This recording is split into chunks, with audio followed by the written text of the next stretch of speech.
Well, joining us now, one of the whistleblowers I referenced. He charges that he drove hundreds of thousands of mail-in ballots across state lines from New York to Pennsylvania. He recently was interviewed by the FBI investigating electoral fraud. Joining us now is Jesse Morgan, and we're going to talk to him about just how that went. It doesn't sound like it went very well. Jesse, again, we thank you for your courage and for stepping up.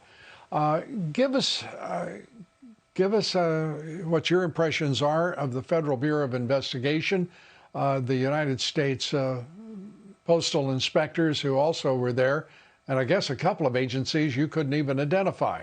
Is that correct? Yeah. I'll tell you what. Just being bluntly about it, Lou, it was kind of a joke. The whole thing from the start to the end.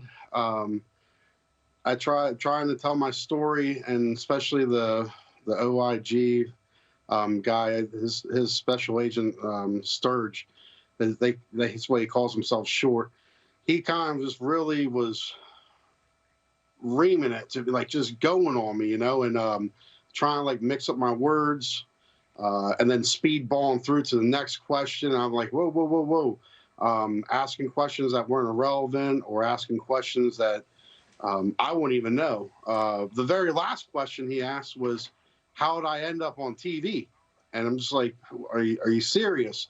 And so after the interview was done, they went, instead of... Was your lawyer there? Say that again? Say that again? Was your lawyer present? My lawyer was on the phone. And we did the interview. Did he try to... I'm sorry, Jesse, let me just ask this one question. Did he tell the agents to behave a little bit more respectfully? Yeah, whenever they started asking about the TV show, like how did I get on TV, that's whenever he cut the meeting. He said, look, 2.5 hours is enough. If you don't have any questions that are pertaining to the case, then let's just move on.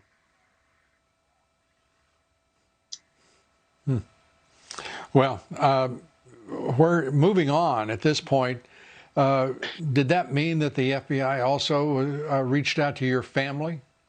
Yeah, so then the very next day, Lou, this is the craziest thing is, so I say all this stuff, I tell them the stuff, I'm thinking, all right, great, let's start making progress, going to, go to Bethpage, go to Harrisburg, go to Lancaster, start finding out what's going on. Instead, they want to start harassing my family.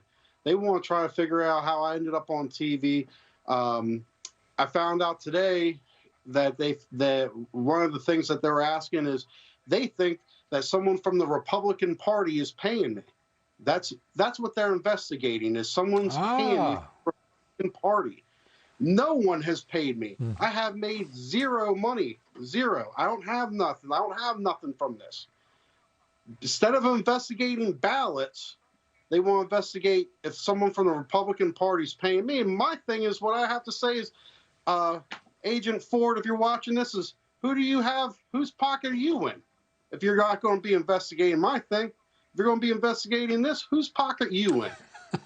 So come on. Well, man. You know something, I've got a theory about that. What is the OIG? Tell everybody what that means. Of what is it? Of the United States Postal Office. Basically, what they're trying to do is have the post office send out someone from the post office to investigate their own crimes.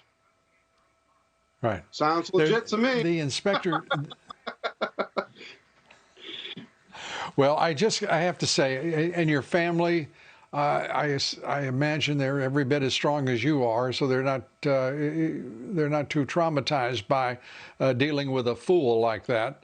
But the reality is that we deserve better. But everywhere we turn, you talked about whose pocket is he in or she. Here's what we've got as a little problem. When Nancy Pelosi declared the Postal Service as a election central, my mind immediately went, and I'm sure a lot of Americans, to the fact that there are 7 postal employee unions that would be handling all of that mail, and with all of their support behind the Democratic candidate. that's hardly an impartial and objective system to work. And no one wants to mention it, but you're lucky that that you have good representation. And it's a shame that they would do this to a man who's a man, a woman, whomever, who would step up out of his and her desire to make sure that things are right. It's pitiful. Do you feel intimidated? What do you feel right now? I feel like they've tried. I feel like they tried to intimidate, but I'm not going to back down. I'm not backing down. Someone's going to stand up. I'll keep standing up, and I'll keep standing up telling you what I saw. America needs to know the truth. There's fraud. I saw it. Boyd, know what I did. You can't Boyd, tell me what I didn't do, because I did do it. So, well, Jesse, thank you for being strong and standing up. Thank you for being a real patriot, a great American. We admire your courage, and we thank you for that courage.